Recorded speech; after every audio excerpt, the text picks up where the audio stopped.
done goofed, Gotham. You done goofed. Remember how in last week's review I was complimenting the show for staying a little bit more focused because they paid more attention to the story between Penguin and Maroni, and then the other companion story was the one with Gordon and Bullock pursuing Gerald Crane. Well, the show just couldn't let me have it, and they practically extinguished my hope, considering that we're already on the 15th episode of the season and we only got 7 more to go.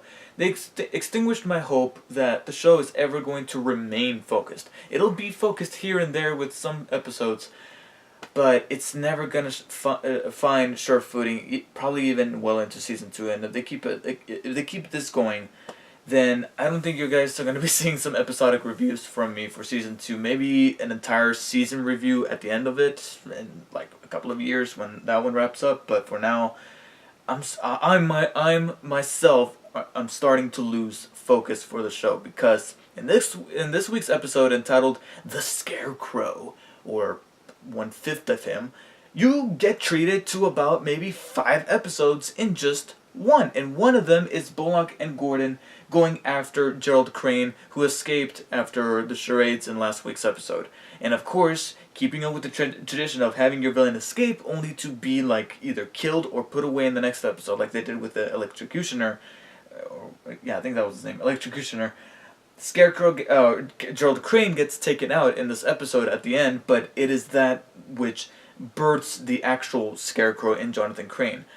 And I'm not gonna sit here and just completely shit all over this episode, despite me feeling completely disattached from the episode, considering how unfocused it was, because you're literally cutting back and forth between like 4 or 5 stories, that it dilutes every single one of them.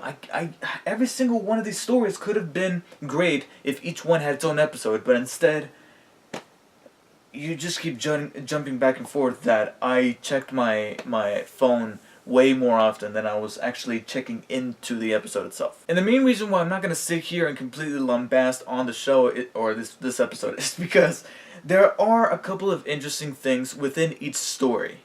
Fortunately, I don't think it musters up to it being a good episode. Now, what I did like about the story between Bullock and Gordon going after Gerald Crane was that there was some really cool imagery that achieved what I like to call FPOV, the fear point of vision, because after they take the hallucinogenic drug, they actually see their fears come alive. And I'll admit, it was a bit of a rip-off of Christopher Nolan's vision of that drug, where you got the foreground and the background kind of vibrating to give that impulsive effect.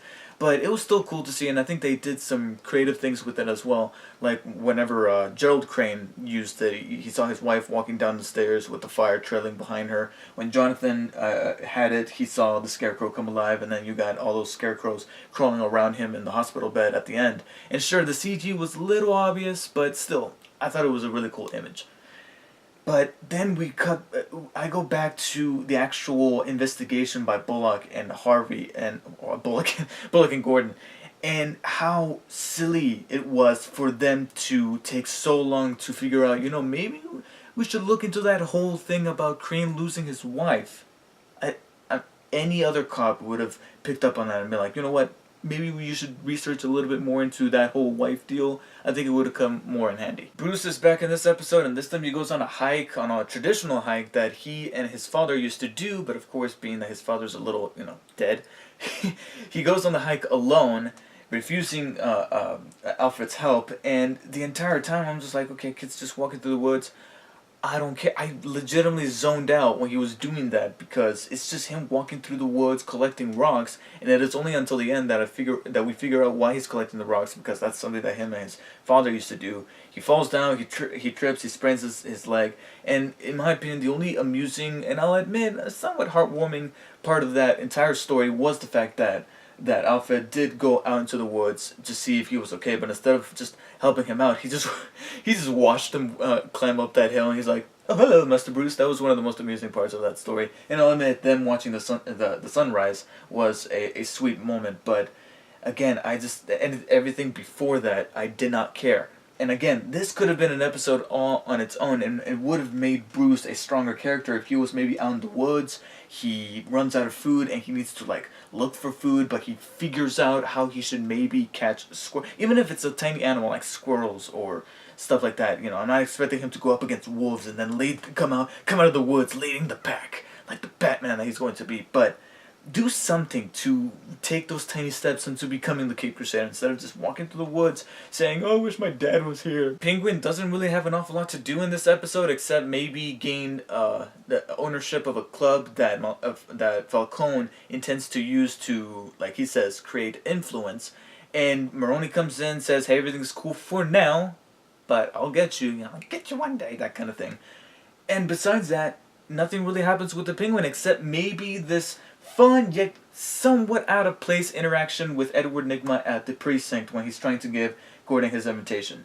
Didn't really have anything to do with the story, but there was something kind of endearing of seeing these two find out about each other for the first time, considering that in a couple of decades they're going to have a common enemy. And as at heads as they're going to be with one another in a few decades, they're gonna need to form some kind of alliance to take down the bad. And honestly, I thought that was a bit of a fan service. Sure, a little disconnected from the story, but it was serviceable enough for us nerds that, I don't know, it made me a little bit giddy. And I don't have an image of her, so I'm just gonna use this one again until I wrap up the review. But Fish Mooney also has her part in this episode, and all she really does is find herself in this kind of Fight Club type of prison looking place, and she becomes the head leader in, again, just one episode with no development. I mean, she talks to the guy who's supposedly in charge, uses her female persuasion to get close to him, and when she's close enough, she goes in for the kill, and just like that, she becomes leader. I mean, none of the guys who are loyal to the main to the guy that was in charge are going to even try to tackle her. I mean, she's one woman, and you're seriously not even going to try. I mean, sure, she might kill maybe one or two more of you, but I'm pretty sure that if you were to all attack at once instead of one at a time, like villains tend to do with Batman himself, then maybe this would have made much more sense. But no matter, she ends up becoming the leader of that ground. She even finds a butch replacement in that dude who she first talks to. And we do get an interesting little hint as to what it is that's going on there. Because even the dude says, "Hey, I don't know what this place is." Some say it's a prison, some say it's this and that. But it's just cold. Anyways, at the end we get this girl coming in and somebody says, "Oh, she's back." So obviously she was there first, got taken away, and then gets put back into the prison. Only this time she has had her eyes gouged out. So I'm suspecting that somebody is kind of harvesting these bodies and using them for literally spare parts to sell like on the black market or something like that. Some of that sick sadistic shit. But obviously Mooney's going to try to use it in her advantage because that's what she tends to do. But besides that, guess what? I didn't really care because we kept jumping back and forth. I'm trying to find things that I found ultimately interesting in this episode, but there were just so few of them to keep me fully invested that I'm just waiting to see if next week's episode is going to be better. So in the end, I give the Scarecrow a 6 out of 10. I thought it was okay because there was nothing in it that was particularly terrible. It just didn't have that much focus to keep me fully invested. So that just comes off as just an okay episode, and one that I'm very much ready to put behind me and hoping for a much more focused and better episode next week. So let me know what you guys thought of this week's episode of Gotham if you have seen it, and are you looking forward to next week's episode? I did not watch the preview, but from a little Easter egg, so to speak, in this episode, we'll be taking a trip to the wonder that is the circus next week.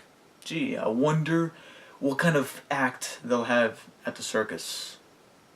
Yeah, it's not very subtle when it comes to us huge fans. I'll see you guys next time.